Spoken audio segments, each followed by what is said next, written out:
Olá pessoal, tudo bem? Na aula de hoje irei falar sobre ligações covalentes. É uma extensão aí do conteúdo ligações químicas. Na aula anterior falei sobre ligações iônicas. Hoje iremos continuar aí com o nosso conteúdo. Certo? Então pessoal, o que mantém aí os átomos unidos, certo? Por que cada tipo de agrupamento apresenta propriedades e características aí diferentes? O que acontece quando dois átomos se ligam, né? E por que a gente persiste ainda na ideia de agrupamento desses átomos? Né? Por que os átomos tendem a se agrupar? Ok? Vamos observar a imagem aí. Vamos observar aqui a imagem do sal e aqui a imagem de batata frita, né? Uma forma aí de açúcar, um amido. Beleza? Vamos observar agora, né, melhor aí o açúcar e o amido mesmo aí em si. Né? Forma de açúcar de ambos aí. Beleza. Qual a diferença entre o açúcar e o sal? Né? O que eles diferem um do outro aí? Então vamos lá. Sabemos que o sal tem alto ponto de fusão, alta solubilidade em água, alta condutividade elétrica também, né? Quando diluído em água, quando dissociado em água.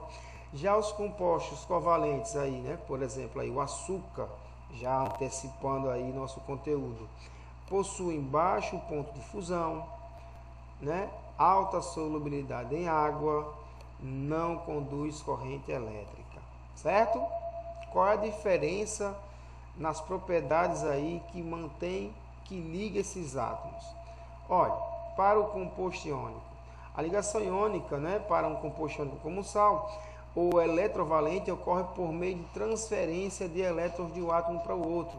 Se eu fosse representar os átomos aqui, né, sendo em vermelhinho um átomo, por exemplo, de carga positiva, ele estaria ligado a um átomo verde de carga negativa. Então, eu teria aí uma sequência bem organizada, né, de átomos com diferença de eletronegatividade, né, com cargas acentuadas, um átomo positivo e um átomo negativo, que eu chamo de ligação iônica ou eletrovalente. A ligação ocorre de caráter eletrostático.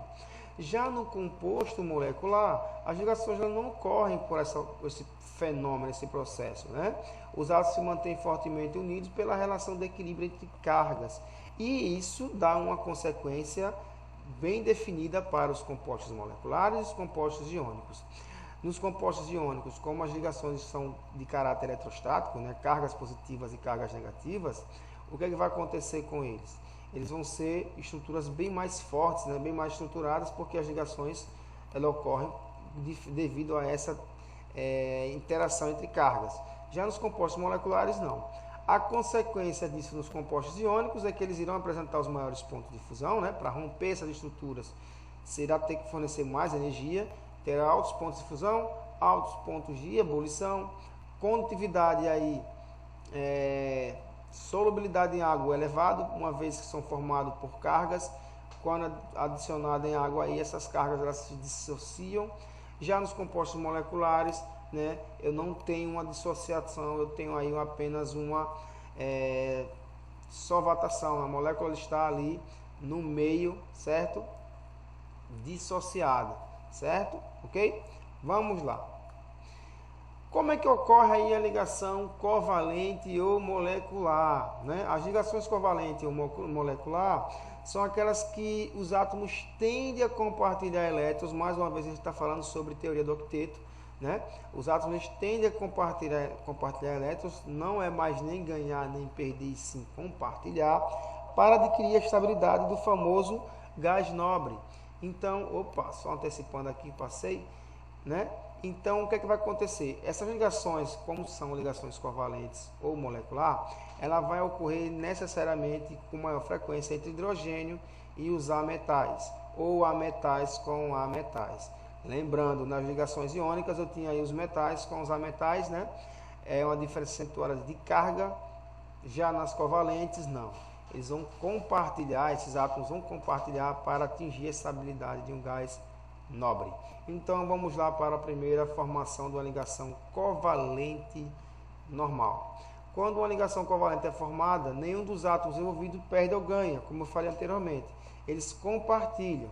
Então, Uma forma de representar aí, né, em termos visual, eu teria aí, por exemplo, o átomo de hidrogênio, mais outro átomo de hidrogênio, formando aí um composto molecular do hidrogênio gasoso, em que o hidrogênio com o seu elétron, ele compartilha com outro átomo de hidrogênio, esse elétron compartilhado e vice-versa, né, mútuo.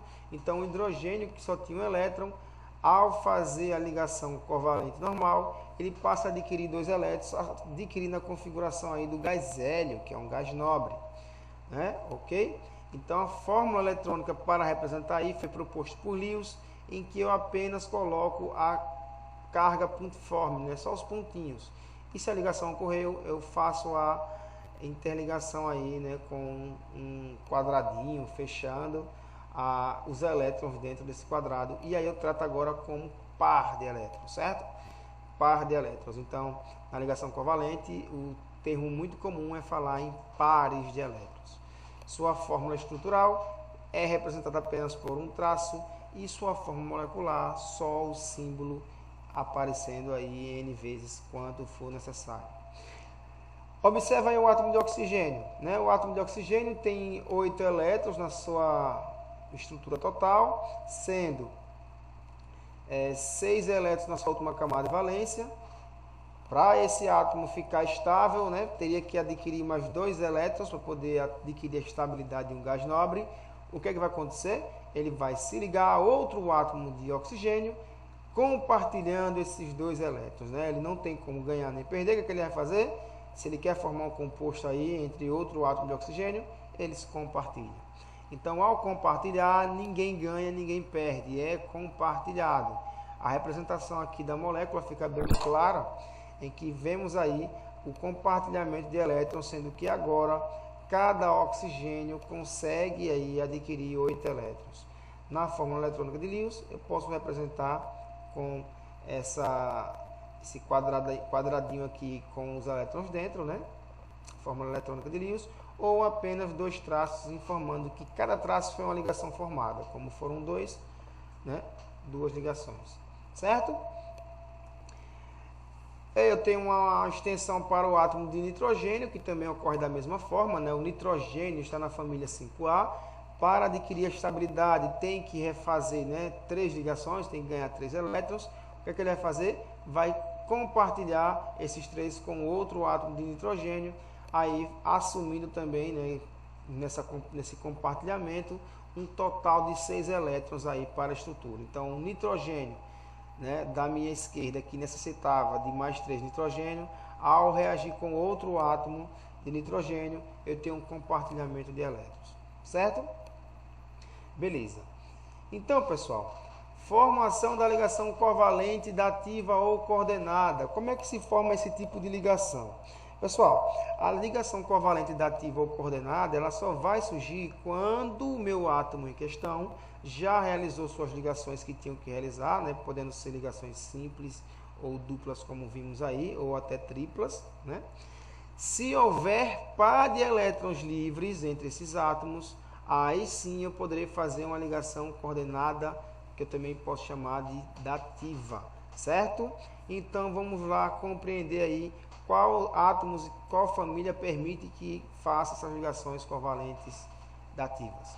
Olha, os elementos da família 14A da tabela periódica, né, que é da família do carbono, nenhum deles consegue fazer ligação dativa, uma vez que os elementos que compõem a família 14 ou 4A necessitam aí, né, possui 4 elétrons na sua última camada de valência, necessita aí fazer mais 4 ligações. Ao fazer essas 4 ligações, atingem 8 elétrons, não tem mais pares de elétrons disponíveis para poder fazer a nossa ligação coordenada dativa. Lembrando, ligação coordenada dativa só ocorre quando o meu átomo em questão já ficou com 8 elétrons aí no seu orbital, certo?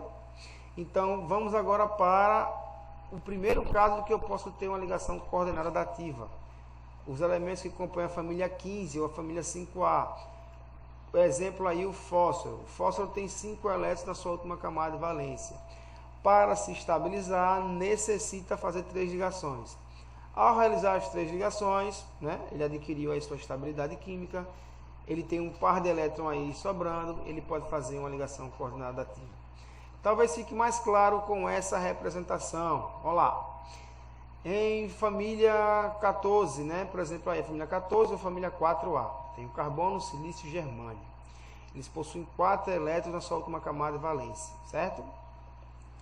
Se eles possuem 4 elétrons na sua última camada de valência, para atingir 8 elétrons e ficar estável, semelhante a um gás nobre, terá que fazer 4 ligações. Ao realizar essas 4 ligações, eles não vão ter mais pares de elétrons sobrando, certo? Um exemplo aqui são essas ligações representadas por traço. Então, olha, no traço eu não tenho mais, né? Já atingiu 8 elétrons, ok? Então, para a família 15A, nitrogênio, fósforo, arsênio, né? Eu tenho aí 5 elétrons na sua última camada de valência. Olha lá, tá vendo? 5 elétrons. O que vai acontecer aí com o nitrogênio da família 5A? Ao realizar, né, para atingir 8 elétrons, suas 3 ligações químicas, né, 3 ligações aí covalentes normais, né, ele tem 5 elétrons. Ao realizar uma ligação, 2, 3, eu sempre trabalho em par, então eu tenho 2, 4, 6, com outro par em cima que não foi ligado, 8.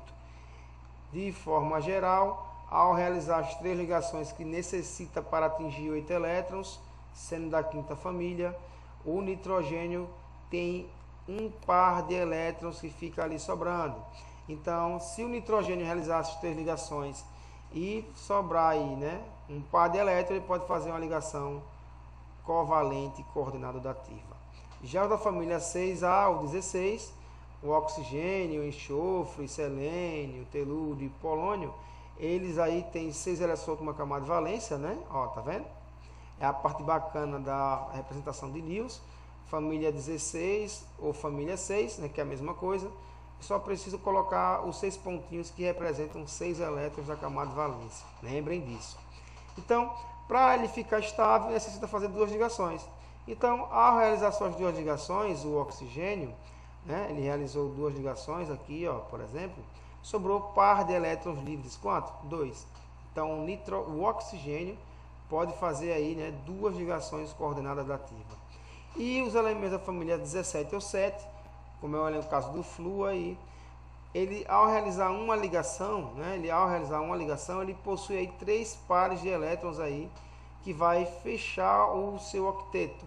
Mas lembre que a ligação coordenada ativa só ocorre com átomos que já ficou estável e possui pares de elétrons, né, disponíveis. Então, os elementos da família 17 podem fazer 3 ligações coordenadas dativas. Na hora da explicação do exercício vai ficar mais claro, certo? Vamos analisar o caso aí das moléculas de trióxido de enxofre, SO3, né, e dióxido de enxofre, SO2. Dada a distribuição eletrônica para os subníveis de energia dos átomos, né, S16 e oxigênio 8, eu percebo que na última camada de valência o oxigênio terminou com 6 elétrons, tá vendo? Ó, S2, SP4. Então ele terá que ter 6 elétrons. 1, 2, 3, 4, 5, 6. E o enxofre terminou com quantos elétrons na sua última camada de valência? A camada de valência é representada pela camada mais distante que eu tenho aí do átomo, né? Pelo numeral aí, ó. 3, 3. 3S2, 3P4. 2 com mais 4, 6. Informa que o enxofre também faz parte da sexta família e terá 6 elétrons na sua última camada de valência. Então, o que é que vai acontecer entre o enxofre e o oxigênio? Eles vão compartilhar esses elétrons, né, até atingir 8, aí adquirindo a estabilidade de um gás nobre. Então, o oxigênio que está na família 6A, para se estabilizar, necessita fazer 2 ligações, bem como o enxofre. Então, haverá uma formação aí de uma dupla ligação. Contando em pares para verificar se dá 8. Ó, 2, 4, 6, 8. O enxofre ficou estável. Vamos analisar o oxigênio. 2, 4, 6, 8. Também ficou estável, certo? E agora, essa molécula ainda pode incorporar 1 ou 2 átomos de oxigênio, né, que foi o caso do dióxido e do trióxido.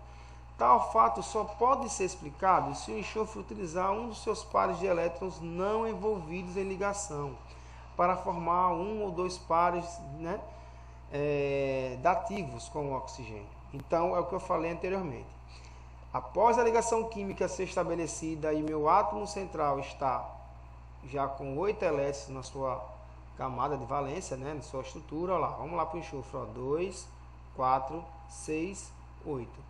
Após ele estar estável, se a minha fórmula exigir que eu tenha aí mais um átomo, né, para ser adicionado, essa aí vai ocorrer de forma dativa.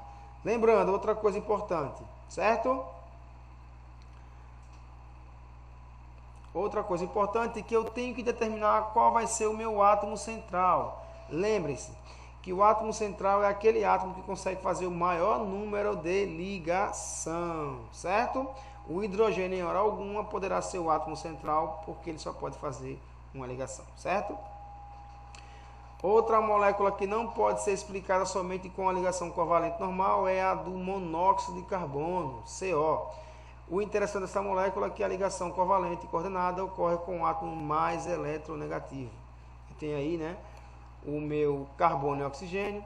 Nesse caso aí, o meu átomo central é o carbono, mas como é uma molécula bimolecular, né, biatômica, só 2 átomos, não tem como eu ter um átomo central aí, né, mas o que é que vai acontecer? O meu carbono tem que fazer 4 ligações. O meu oxigênio só necessita fazer 2, uma vez que é da família 6A, né?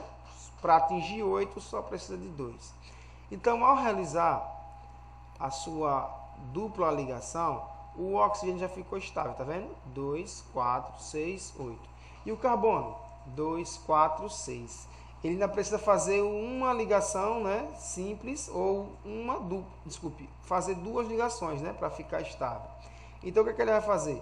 Como a molécula CO existe e a representação dela, né, também existe, a forma mais convincente e conveniente é pegar um par de elétrons do oxigênio aqui e fazer uma ligação dativa para o carbono.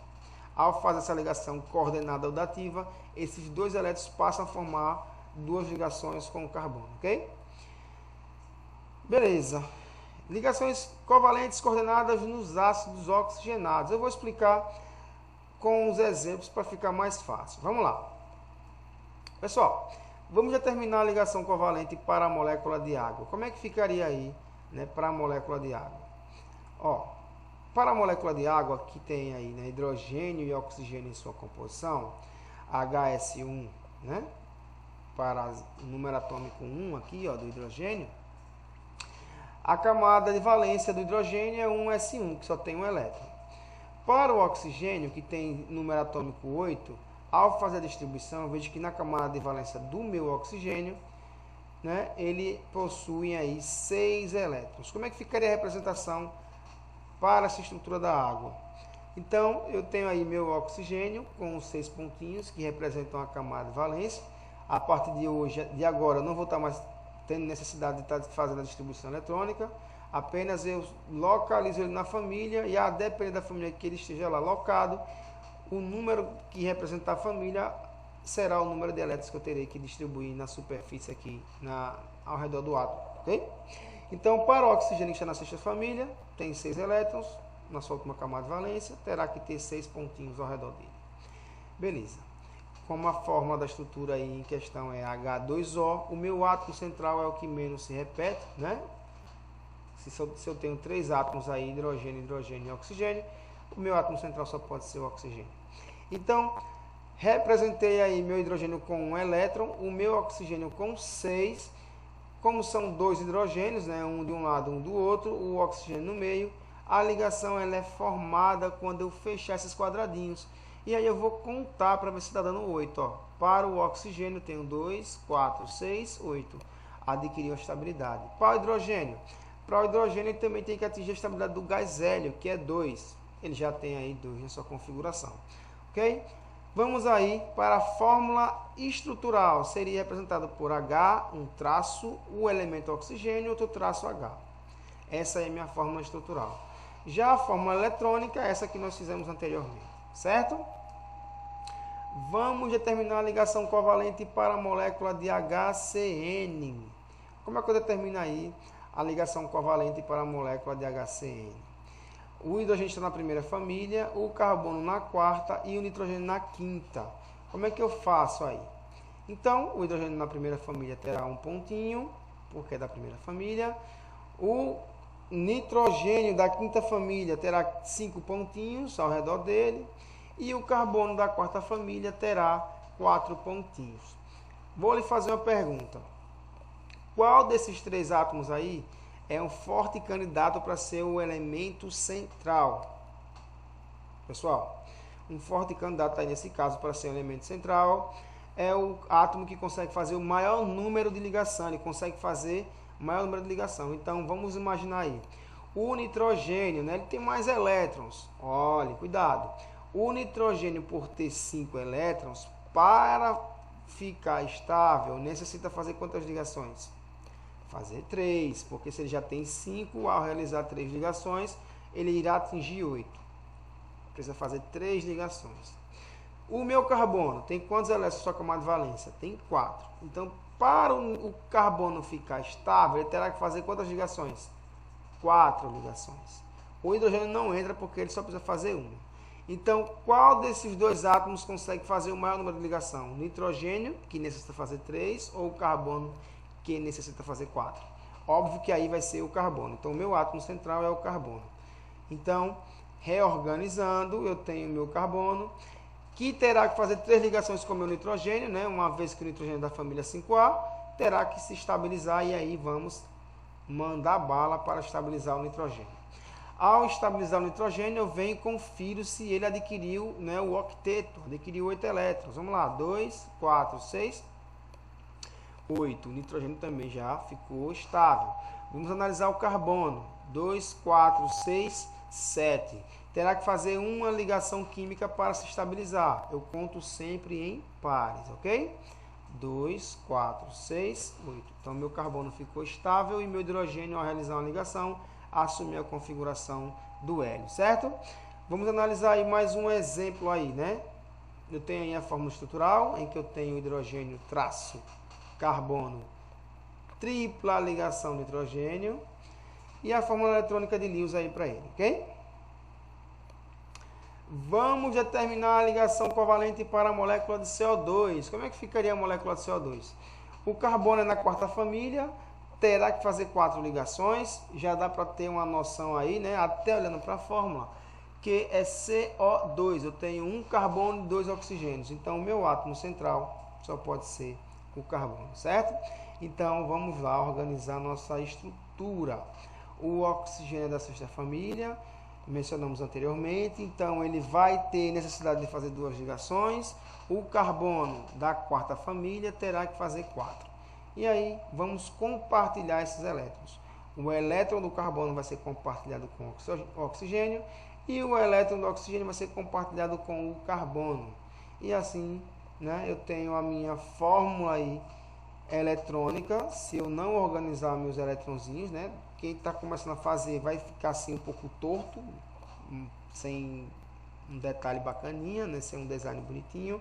Mas à medida que vocês forem se familiarizando, vocês podem, né, organizar os elétrons. Coloca primeiro assim o máximo de distância um do outro. Beleza, você fez sua ligação, né? Só que não ficou organizadozinho, né? E o que você vai fazer depois? Organiza os elétrons, a qual será feita a ligação, e fecha ela, certo? Com isso eu tenho aí a estabilidade do meu oxigênio, que necessitava fazer 2 ligações. 2, 4, 6, 8, ficou estável. O meu carbono necessitava fazer 4 ligações, vamos contar em pares. 2, 4, 6, 8 também ficou estável. E o meu oxigênio, que necessita fazer 2, ao realizar também ficou estável. 2, 4, 6, 8. Ok? Então eu tenho aí a fórmula estrutural para o dióxido de carbono e tenho a fórmula eletrônica de Lewis, ok? Pessoal, vamos determinar aí a ligação covalente para a molécula de HClO3, um ácido, né? Então tem uma regrinha mais peculiar aí para ele. Como é que ficaria aí a minha estrutura? Olhando para o ácido, né, eu tenho aí o meu Cl como sendo o átomo central da fórmula. E realmente ele vai ser. Então eu represento ele aqui no centro, certo? Como eu estou falando aí para uma ligação covalente de um ácido, a regrinha fala que o meu oxigênio tem que estar ligado diretamente ao hidrogênio. Em outras palavras, o meu hidrogênio primeiro tem que se ligar ao oxigênio. Então, o meu hidrogênio primeiro tem que se ligar ao oxigênio. Beleza, se ligou. Depois disso, para a quantidade que eu tiver, eu tenho N hidrogênios. Esses N hidrogênios primeiro terão que se ligar com o oxigênio. Ok? Após isso, ter a ligação OH formada, eu vou ligar o meu oxigênio ao elemento central. Liguei. Olha que o meu oxigênio ficou estável, tá vendo? Ó? 2, 4, 6, 8. Ficou estável. O meu hidrogênio. 2 também. O meu cloro. 2, 4, 6, 8. Também ficou estável. Você pode se questionar, poxa, a estrutura para por aí, porque está todo mundo estável. Os átomos vão se ligar para adquirir uma estabilidade. É isso? Está errado? Não, está correto. Mas essa estrutura aqui, esse composto HClO3, ele existe. E existe justamente nessa proporção. Um cloro, um hidrogênio e 3 oxigênios. Então, essa estrutura aqui só tem um cloro, um oxigênio e um hidrogênio. Está faltando aí adicionar 2 oxigênios. Como é que eu vou colocar esse bendito oxigênio? Em qual átomo eu coloco?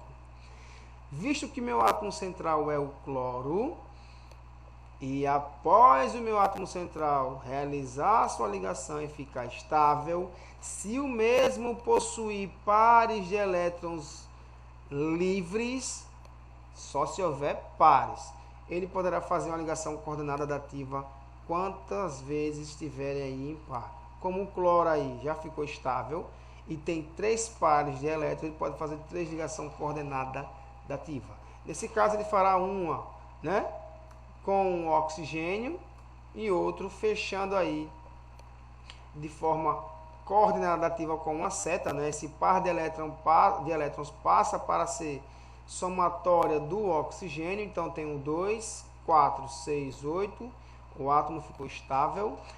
Para esse que eu tenho 2, 4, 6, a dativa compartilha é o par, então eu tenho 2, 4, 6, 8. Então eu tenho aí a forma para a minha estrutura do ácido ácido clórico, desculpe, ácido clórico, quase não sai o nome do ácido, certo? Então eu tenho aí a sua fórmula estrutural e a sua fórmula eletrônica de Lewis. Para encerrar nossa aula, temos aí as propriedades dos compostos moleculares, né? Tem aí, deixa eu colocar aqui menorzinho para poder facilitar a nossa vista. Deixa eu colocar ela aqui. Vamos voltar.